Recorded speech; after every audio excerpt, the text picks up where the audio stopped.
Quand j'ai su que j'avais la diagnose, parce que je suis une personne qui donne du sang au Croix-Rouge, puis j'ai reçu une lettre en disant qu'il ne voulait plus avoir mon sang, d'y aller me renseigner après un médecin. Puis les patients aussi vont beaucoup sur l'Internet, bon, des choses comme ça, et essayent de trouver des réponses à leurs questions. Donc, on doit faire un travail d'enseignement important avec ces gens-là pour leur faire comprendre que c'est une maladie. En fait, ça peut arriver à tout le monde. Et puis pour essayer de démystifier ça et enlever le stigma qu'il y a derrière ça. Ces gens-là vivent dans la peur d'infecter leurs proches. Ils n'osent pas en parler à leur travail parce qu'évidemment, ils ont peur d'être jugés. Et vraiment, oui, ça leur empoisonne la vie.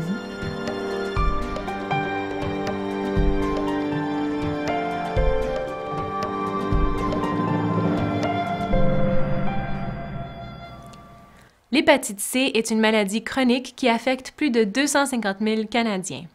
La plupart vont vivre avec la maladie pendant des décennies, mais sans bilan ou soins personnels appropriés, une maladie hépatique progressive pourrait passer inaperçue alors même que des traitements sont disponibles. Pourtant, pour des raisons inconnues, nombreux sont ceux et celles qui ne cherchent pas de soins pour cette maladie. Pour savoir pourquoi, des chercheurs de l'Université de la Colombie-Britannique ont complété un projet de recherche national. Bonjour, je m'appelle Delia Tatiana. Dans ce documentaire vidéo, plusieurs personnes vivant avec l'hépatite C et fournisseurs de services se sont portés volontaires pour parler de leurs propres expériences, qui aident à illustrer quelques-unes des conclusions de la recherche. Leurs histoires sont intéressantes, autant pour les fournisseurs de services cherchant à créer des liens avec les gens atteints d'hépatite C, ainsi que pour les personnes vivant avec la maladie qui cherchent à faire entendre leur voix. L'équipe de recherche a interrogé autant les personnes vivant avec l'hépatite C et les fournisseurs de services à travers le Canada. 84 personnes provenant de 6 provinces ont participé au moyen d'entrevues téléphoniques et de groupes de discussion. Notre équipe, basée à Vancouver, est guidée par un comité consultatif national d'experts et de personnes touchées par la maladie. Dr. Gail Butt est le chef de projet. Nous avons découvert 6 raisons pour lesquelles les gens ne se présentent pas aux soins, reportent ou retardent leurs soins. Les 4 premières raisons portent sur les relations entre la personne et le fournisseur de services. Les 2 autres portent sur les obstacles que l'on retrouve dans le système de santé. Les éléments interpersonnels sont les suivants. Les gens eux-mêmes se protègent contre la stigmatisation et la discrimination, ce que nous appelons l'autoprotection. Ils ont parfois de la difficulté à voir les avantages de se présenter et ils doivent aussi considérer leurs priorités concurrentes. L'autre élément qui entraîne parfois la stigmatisation et la discrimination est le manque de connaissances et la difficulté à comprendre l'information sur la santé qu'on leur a fournie, ce que j'appelle la littératie en santé. Les 2 derniers éléments communs à l'ensemble du système sont les difficultés d'accès aux services et les services qui ont des politiques très restrictives. Souvent, les gens étaient assez vagues à propos de la fréquence avec laquelle ils se sont présentés aux soins. Certaines personnes ne se sont pas présentées durant de nombreuses années, d'autres se sont fait dire lors de la diagnose qu'il n'était pas nécessaire de revenir pour des soins, qu'ils seraient en mesure de vivre une vie saine aussi longtemps qu'ils s'abstiennent de consommer de l'alcool, prennent soin d'eux-mêmes, mangent bien et adoptent un mode de vie sain. Il y a donc beaucoup de raisons pour lesquelles les gens atteints d'hépatite C ne savent pas qu'ils devraient se présenter pour des soins ou un suivi. Dans cette vidéo, nous allons examiner de plus près les 4 premiers thèmes. Mais voyons d'abord qui est touché par l'hépatite C. Il est important de réaliser qu'au Canada, la plupart des infections sont survenues chez les personnes qui ont consommé des drogues injectables dans le passé ou actuellement, les hommes qui ont des rapports sexuels avec des hommes, les réfugiés et les personnes qui ont immigré à partir de pays endémiques. Les populations autochtones sont plus touchées par l'hépatite C, ainsi que les gens qui ont passé du temps dans des établissements correctionnels. Il y a une stigmatisation de ces populations par rapport à l'endroit où ils ont obtenu leur infection. Mais le point important est de ne pas porter de jugement et de promouvoir dans la communauté la capacité de s'exprimer. Ces gens ont besoin d'obtenir le même type de soins que toute autre personne obtient en termes d'autres maladies comme le cancer. Alors, il est très important pour la communauté de s'unir et d'exprimer ses besoins, parce que l'hépatite C est à la fois une maladie évitable et traitable. Être en mesure d'organiser le soutien nécessaire à l'obtention du bon type de service, être capable d'articuler quels services sont nécessaires pour son propre bien-être est un point crucial. Ce que nous espérons obtenir avec les résultats, le plus important, c'est de diffuser l'information, considérer les lacunes dans l'information pour les fournisseurs de soins de santé et examiner comment nous pouvons combler ces lacunes.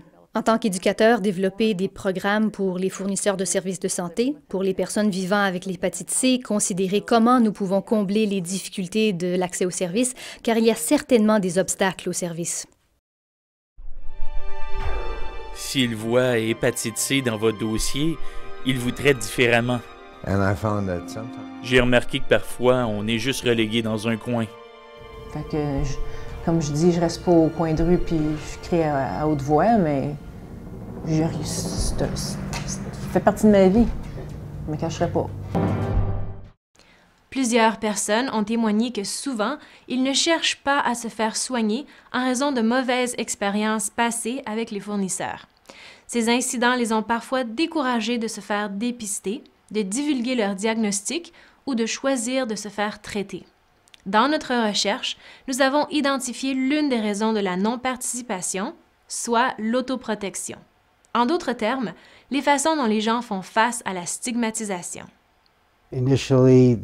Initialement, le choc de découvrir que j'étais infecté était très décourageant.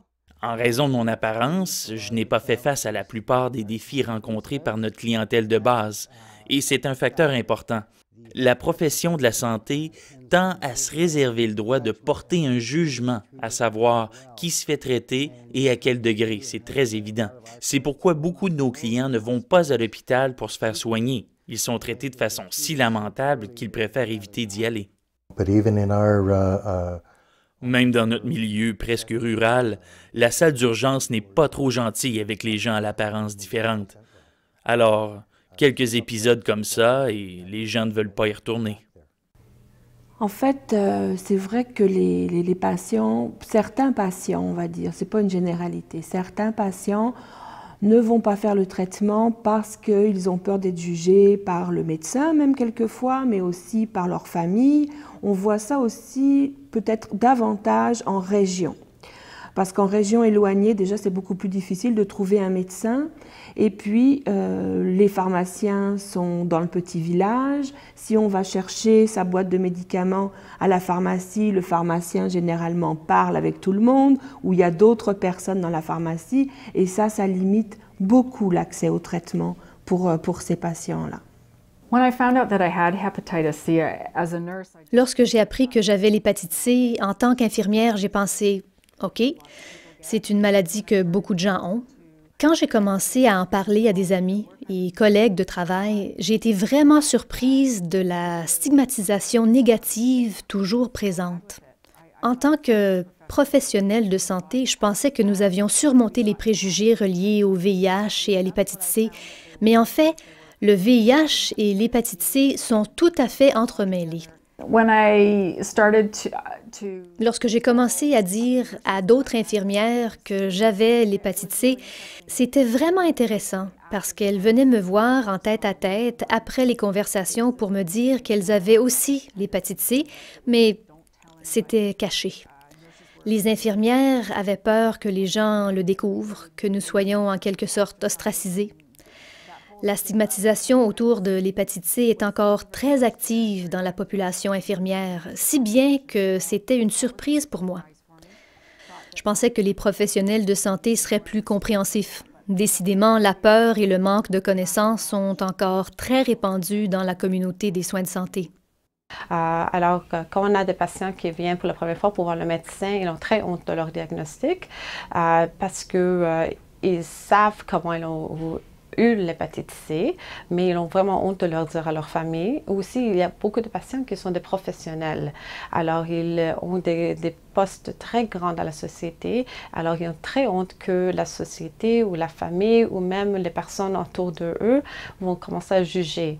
Alors, notre rôle ici, c'est vraiment de parler, de leur vraiment éduquer sur le diagnostic et vraiment de leur aider selon les démarches pour faire le meilleur choix, soit être traité ou attendre pour de nouveaux traitements qui s'en viennent dans le futur. Alors, on a quand même des patients qui sont capables de cacher leur diagnostic de leur famille et ils ont trouvé des façons créatives de vraiment de garder le diagnostic vraiment privé et on l'encourage toujours de parler plus avec la famille, mais ce n'est pas toujours évident. Alors ça, c'est toujours un gros défi qu'on voit souvent avec ces patients. Coming from a nursing background, En tant qu'infirmière, notre première rencontre avec un client comporte une évaluation. Et une partie de l'évaluation est d'identifier les facteurs de risque par des questions, comme « Quels sont vos facteurs de risque? Comment pensez-vous avoir été infecté par l'hépatite C? » Au cours des entretiens de la recherche, nous n'avons pas posé ces questions. Et à la fin de chaque entrevue, nous avons demandé aux participants « Y a-t-il des questions que nous n'avons pas posées et que vous vous attendiez à être posées? » Un bon nombre de participants ont reconnu cela et nous ont dit qu'ils étaient incroyablement surpris. Ils nous ont remerciés de ne pas leur avoir posé ces questions ou de commencer l'entrevue avec des préjugés sur la façon dont ils ont été infectés. Ne pas demander aux gens comment ils ont contracté le virus et protéger la confidentialité renforce la confiance. Être conscient de vos commentaires, suppositions et potentiel de stigmatiser favorise également des relations saines et ouvertes. Lorsque les gens viennent pour demander de l'aide, ils sont déjà dans un endroit très vulnérable et ils sont très sensibles au jugement. Et je pense qu'il est important de se rappeler qu'au moins une partie de notre travail consiste à ce que les gens se sentent normaux.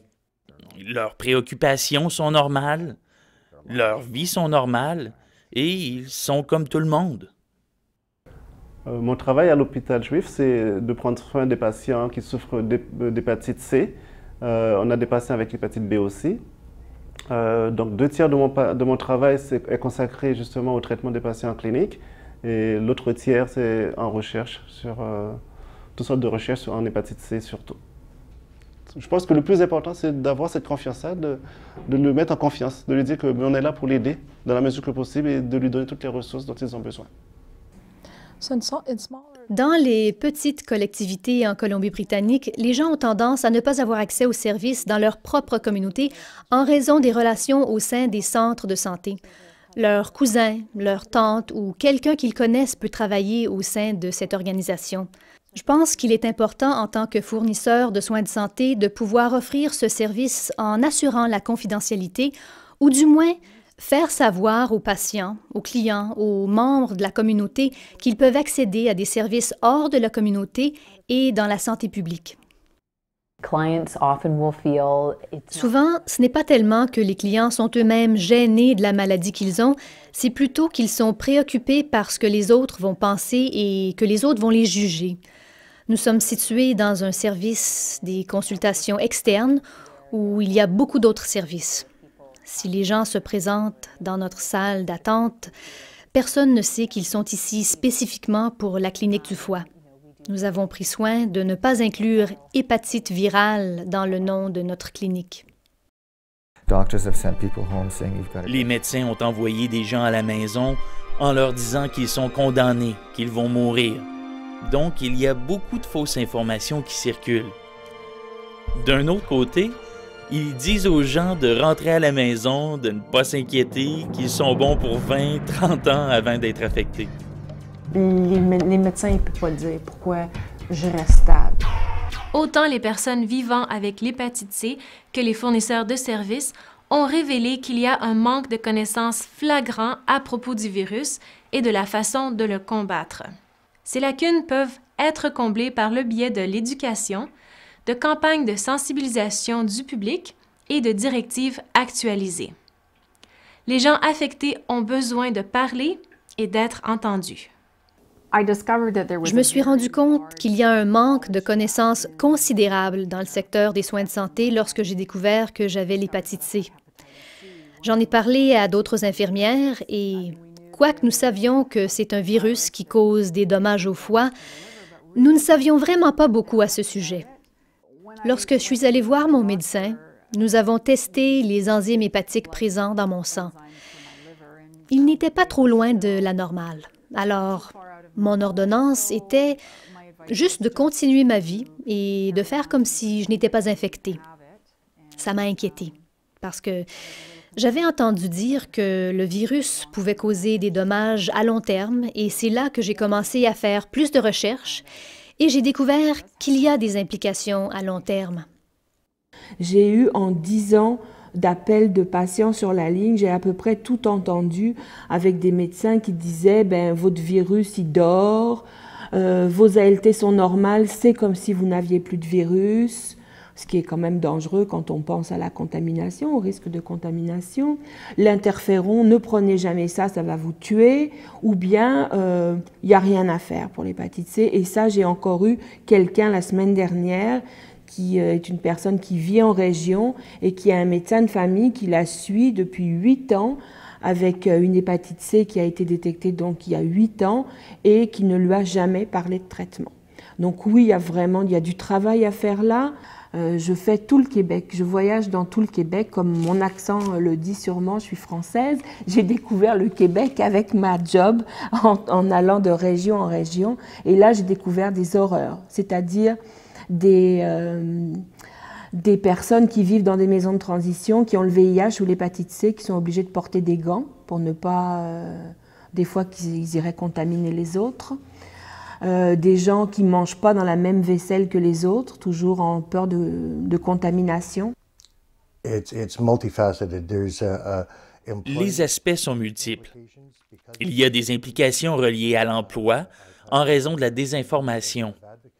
J'ai eu un certain nombre de cas où j'ai dû défendre les intérêts des gens pour les aider à garder leur emploi, en particulier dans la restauration. Étant donné que c'est transmissible seulement par le sang, et que les précautions universelles sont efficaces, il y a vraiment très peu que la personne infectée par l'hépatite C ne peut pas faire. Ce qu'on veut faire aussi, on a remarqué que à l'hôpital, même à l'hôpital où je suis, à l'hôpital juif, et comme dans la plupart d'autres hôpitaux aussi, les gens ne sont pas bien informés sur la maladie. Ils ne savent pas ce que c'est et comment, s'il y a un traitement, et puis comment on prend ça en charge, et ainsi de suite, et comment le référer. Donc, notre mission, pendant les prochains mois, c'est d'essayer d'aller voir chaque unité en particulier, de leur donner une formation, pour leur donner un ABC, un cours 101 en hépatologie, pour leur montrer de quoi il s'agit et leur expliquer justement de quoi ça a l'air et puis ce à quoi ils s'attendent s'ils voient un patient qui souffre d'hépatite C. L'expérience par rapport à le lien avec les médecins de famille, malheureusement, actuellement, il y a encore beaucoup de médecins de famille qui ne connaissent pas la maladie, qui ne connaissent pas les traitements, qui disent même parfois à leurs patients que l'hépatite C, ça ne se traite pas. Bon, on a eu cette expérience-là à plusieurs reprises. Nous, on doit expliquer aux patients que oui, c'est une maladie qui est complexe, puis c'est correct que les médecins de famille ne connaissent pas tout là-dedans. Puis nous, on est ici justement pour redonner les bonnes réponses aux patients. Ça, c'est une chose. Deuxièmement, nous, ce qu'on essaie de faire beaucoup, on fait de l'enseignement. Donc, il nous est arrivé à plusieurs reprises de faire des conférences, soit pour des infirmières, des pharmaciens, des médecins, pour justement les mettre au courant de ce traitement-là, leur expliquer comment ça fonctionne, leur expliquer un peu comment nous, dans la région de la Naudière, on prend en charge de l'hépatite C. Donc, ça commence tranquillement à produire certains fruits qui sont meilleurs, là. Donc, on a parfois des médecins de famille qui nous appellent pour avoir j'ai tel patient, il y a tel résultat, est-ce que si je dis ça, c'est correct? Bon, ils vérifient avec nous. Moi, j'aime bien ça parce que bon, là, ils commencent à comprendre. Puis, mais c'est correct parce que c'est une maladie qui est quand même un peu complexe à comprendre. Et c'est pas tous les médecins qui ont un intérêt là-dedans. Donc, mais nous, on est ici pour les renseigner là-dessus. Il devrait y avoir plus d'éducation dans le domaine des soins de santé, alors je dirais peut-être dans les écoles de médecine et les écoles d'infirmières au sujet de l'hépatite C. de commencer à l'amener au premier plan, comme le VIH et l'hépatite B le sont déjà, afin que les gens reconnaissent ce que c'est, comment c'est transmis, quels sont les dangers, quels sont les dommages possibles et quels sont les traitements. Si vous sentez que vous obtenez des renseignements erronés, il est important pour vous de vérifier ces renseignements. Recherchez plus d'informations sur l'Internet, amenez cette information à votre fournisseur de soins de santé et vérifiez-la auprès d'eux. Posez beaucoup de questions. Il est essentiel de s'affirmer. Autrement, on est laissé pour compte. La défense de ses droits est un impératif absolu. C'est vraiment, vraiment important de s'affirmer. Nous apprenons tellement en parlant aux autres. Et les gens qui ont réussi à accéder aux soins ont dû parler haut et fort. Parfois, ils devaient parler maintes et maintes et maintes fois de leurs besoins. Donc, non pour eux signifiait « essayez de nouveau ». Et je pense que c'est ce qui est le plus important. D'autre part, pour les personnes qui sont malades, qui se sentent stressées, il est vraiment difficile d'entendre ce message, que l'on a besoin de s'affirmer, parce qu'on est déjà stressé. Alors la chose à faire, ou l'une des tactiques que les gens utilisent avec succès, c'est de trouver quelqu'un d'autre pour les aider à s'affirmer. Ils trouvent un membre de la famille, un ami, quelqu'un en qui ils ont confiance pour parler en leur nom ou les accompagner à leur rendez-vous. De cette façon, ils peuvent être un peu plus rassurés, premièrement, qu'ils vont entendre les messages de la part de leur fournisseur de soins, et deuxièmement, que la personne va les aider à s'affirmer pour que le fournisseur de soins, de façon plus importante, entende le message qu'ils ont à communiquer à propos de leurs besoins et du pourquoi ils doivent être remplis. Donc, dans mon cas, moi, j'ai jamais eu de symptômes avant. Pendant les traitements, moi aussi, je me posais la question pourquoi le faire. Les gens auxquels nous avons parlé ont exprimé avoir soupesé les coûts et les avantages dans le cadre de leur prise de décision sur l'opportunité de faire le test, le suivi et le traitement. Certains ont décidé de ne pas y prendre part. Comme Clifford a souligné précédemment, il y a beaucoup d'éléments à considérer au moment de décider de suivre un traitement avec une thérapie antivirale qui peut prendre jusqu'à 1 an. Il est clair que les gens ne sont pas diagnostiqués et donc nous avons besoin d'avoir un meilleur système de dépistage et de diagnostic. Il y a un besoin croissant d'un mode d'évaluation clinique efficace, de sorte qu'il ne s'agit pas seulement d'être diagnostiqué, mais aussi d'être évalué. Les individus doivent recevoir l'information pertinente en fonction de leur état clinique afin qu'ils puissent prendre une décision éclairée en fonction de leurs besoins. S'ils ont besoin d'un traitement, ils devraient avoir accès à ce traitement, qui doit également être fourni d'une manière qui n'est pas stigmatisante et doit inclure les services nécessaires à ces individus. Quelque part d'autre, je sais qu'aussi il y a beaucoup de gens qui ont peur de venir, qui ont peur parce qu'ils ne veulent pas venir parce qu'ils se disent que moi je suis en bonne santé. Parce qu'ils ont lu, ils savent tout sur le médicament, sur les traitements, ils savent que c'est un processus qui est très lent et difficile. Pour ce qui est des effets secondaires, pour ce qui est de leur vie sociale, de leur qualité de vie aussi à la maison, de leur travail, tout ça. Alors ce sont des problèmes qu'ils anticipent, donc ils se disent que si je suis en très bonne santé, pourquoi je dois venir me traiter? Alors on dit toujours, si vous n'avez pas de symptômes, ça c'est le meilleur temps de commencer le traitement. Alors que si vous commencez à avoir des symptômes, ça veut dire que le foie a commencé à décompenser et on va avoir des complications reliées au diagnostic, vraiment au virus, parce que le virus continue à faire son menace vers le foie. Alors, c'est notre rôle ici de vraiment leur éduquer, de leur parler un peu plus les avantages de commencer avant et faire la prévention avant, parce que pour prévenir des problèmes qui peuvent s'arriver avec le temps. Je suis une infirmière gériatrique, alors je prends soin de personnes à la fin de leur vie lorsque les effets des maladies chroniques à long terme ont entraîné des conséquences désastreuses sur leur santé. J'ai vu des gens atteints de cirrhose du foie et d'insuffisance hépatique à la fin de leur vie et je savais que l'hépatite C, c'est l'une des principales causes de greffe de foie et je ne voulais pas que ça m'arrive. Alors, j'ai pensé, vous savez quoi? Pour moi, ça vaut le coup. Et pour moi, ça vaut le coup de le faire maintenant, alors que mon corps est plus jeune et plus fort et que je suis mieux en mesure de tolérer le régime difficile de la chimiothérapie qui en fait partie. The treatment itself is very difficult. Le traitement en tant que tel est très difficile. On ne sait jamais ce à quoi s'attendre le jour suivant. Mon expérience inclut souffrir de psoriasis, de problèmes de peau, de troubles d'estomac et de fatigue extrême en raison d'un taux affaibli de globules rouges dans le sang. Monter un escalier m'épuise complètement. Mes préoccupations à long terme seraient de connaître le niveau de réadaptation dont j'aurai besoin pour me remettre en forme, ainsi que les autres effets secondaires. On ne sait jamais quels seront les effets secondaires sur ce traitement. C'est très fascinant dans un certain sens. Pourquoi les patients, généralement, ils ne mettent pas? Pour eux, l'hépatite C, traiter leur hépatite C, ce n'est pas une priorité pour eux parce qu'ils ont d'autres choses à faire dans la vie. Dans notre recherche, les participants ont décrit des priorités concurrentes qui ont monopolisé leur temps, argent et attention. Ces priorités les ont entraînés à mettre le traitement de l'hépatite C de côté, à reporter ou à annuler leurs soins. Dans cette section, nous allons souligner l'impact potentiel des priorités concurrentes sur la préparation pour le traitement.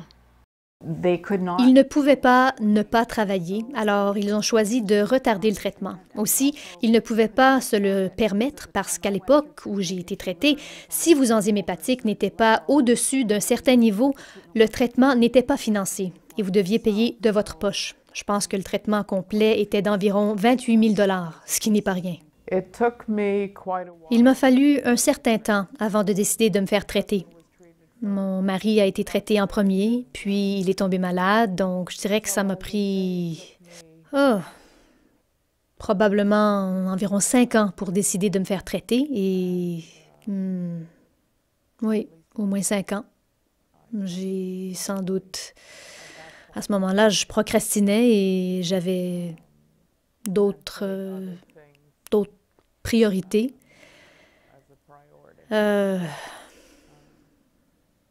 Mon mari et ses maladies. Alors, puis j'ai décidé de commencer à me concentrer sur moi. Les plus grands défis que nous on voit, surtout les patients qui ont des projets ou des défis qu'ils vivent à ce moment dans leur vie. Par exemple, on a des jeunes femmes qui sont dans leur trentaine ou presque dans leur quarantaine et qui veulent vraiment commencer une famille. Alors, si leur état de foie est vraiment en bonne santé, le médecin, la plupart du temps, va leur dire « Commencez votre famille, et ensuite on va considérer le traitement ». Il y a d'autres personnes qui ont d'autres projets ou même ils ont des problèmes économique ou social. Alors, si le patient n'est pas stable, on ne va pas commencer le patient parce que pour être sur le traitement, il doit être vraiment prendre comme ça, c'est leur grande responsabilité. Il doit être prêt physiquement, mentalement, prêt de commencer le traitement parce que s'ils ne sont pas prêts, ça ne va pas vraiment être facile pour passer à travers le traitement. Pour les patients, il faut regarder les bénéfices du traitement par rapport à leur vie actuelle, leur vie quotidienne. Donc, avant de commencer à parler de traitement, on va évaluer le patient dans toute son entité. On va regarder ses habitudes de vie quotidienne, sa santé, y a-t-il d'autres problèmes de santé, bon, et ainsi de suite. On va faire un bon dépistage de tout ça. Puis, une fois qu'on va en savoir un petit peu plus sur le patient, dans la majorité des cas, on peut toujours planifier le traitement. Donc, puis ça, c'est bien important pour le traitement, pour le patient, de comprendre qu'on peut planifier le traitement. Quand il commence à venir ici, ça ne veut pas dire qu'on va commencer demain matin un traitement. On peut attendre selon l'état du patient, puis une fois que les prises de sang sont faites, qu'il a été vu par le médecin, examiné par le médecin, c'est là qu'on va déterminer s'il y a urgence ou non à traiter. C'est certain que s'il y a une urgence à traiter, on va le faire le plus rapidement possible, mais c'est jamais à l'intérieur de 2-3 semaines. On parle de 2 mois, 1 mois, 2 mois environ. Donc, on peut organiser les choses. Mais la majorité des patients, on peut se permettre d'attendre, et même parfois 6 mois, 1 an, et regarder dans la vie de la personne, c'est quand le meilleur moment pour commencer le traitement. Et aussi de se mettre dans des meilleures dispositions pour que le traitement soit un peu plus facile, un peu plus acceptable, disons. Donc, un patient, exemple, qui travaille de façon saisonnière, il travaille tout l'été, puis il est sur le chômage pendant l'hiver, Donc, on peut dire, bien, on va le faire pendant l'hiver, c'est plus facile.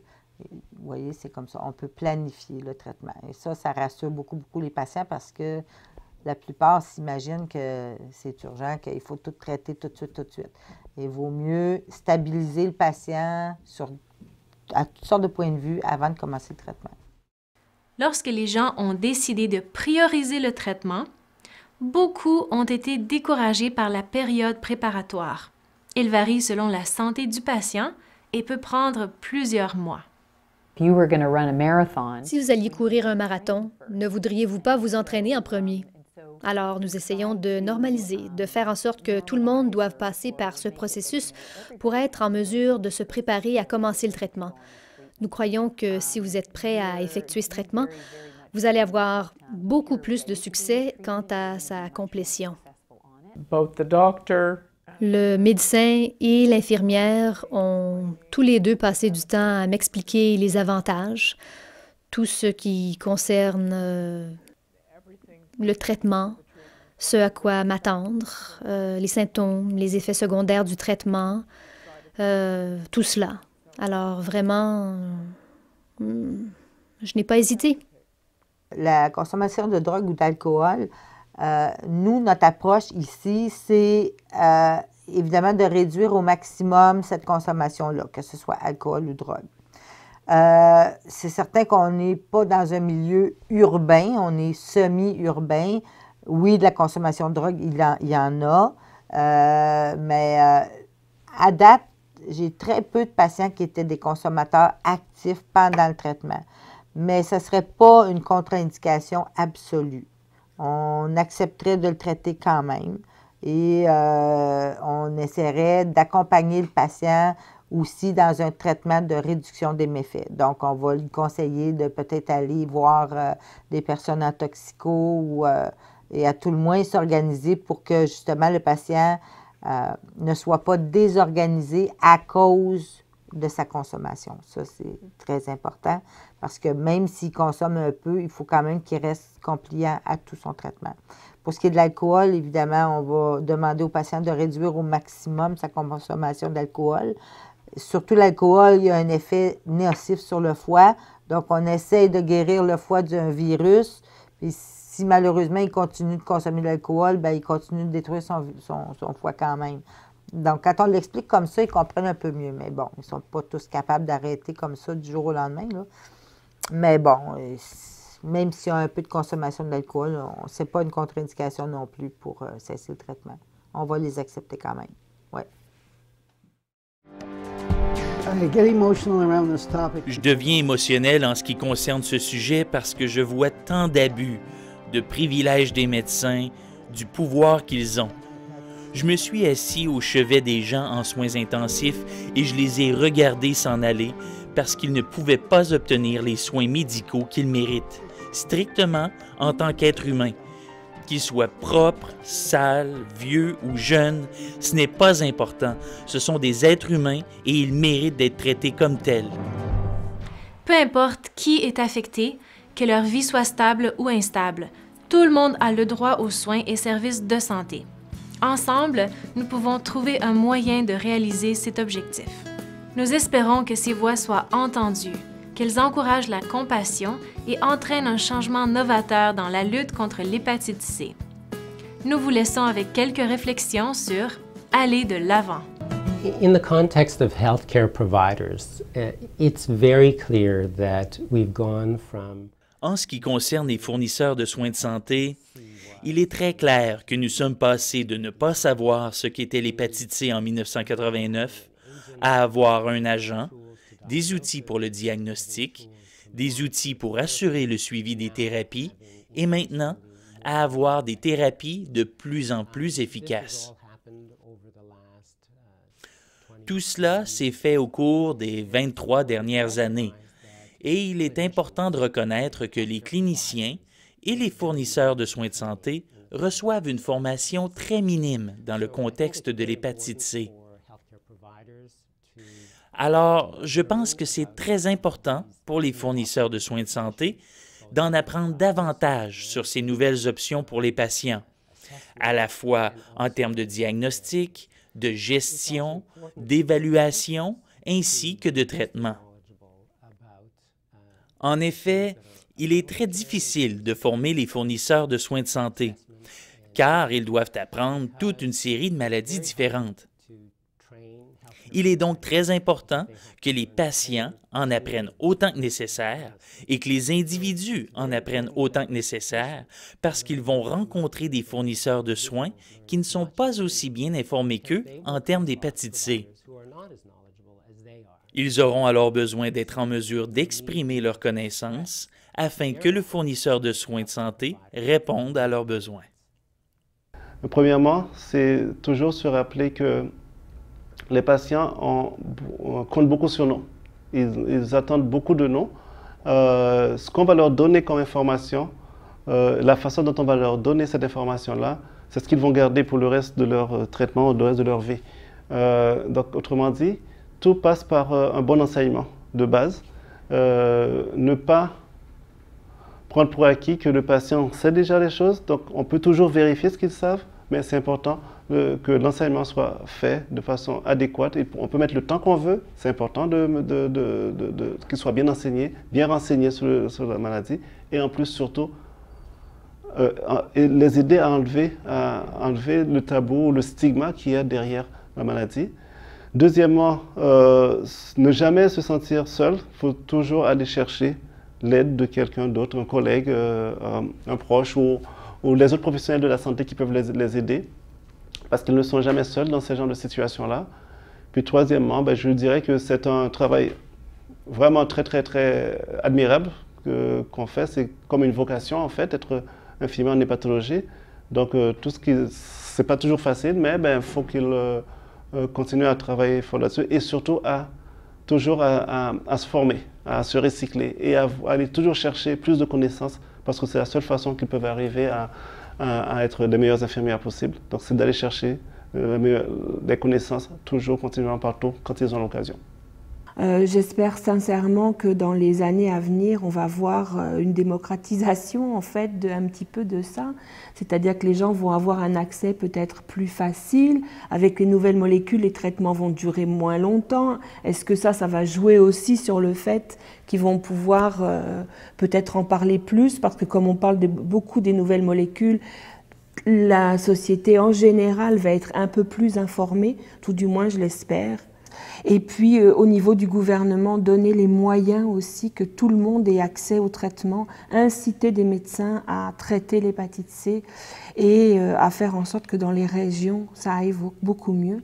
Moi, je vais sortir dans quelques temps une brochure, justement, Get the Facts in English, et ça va être traduit en français, pour essayer de vulgariser ça encore plus, pour éduquer nos patients.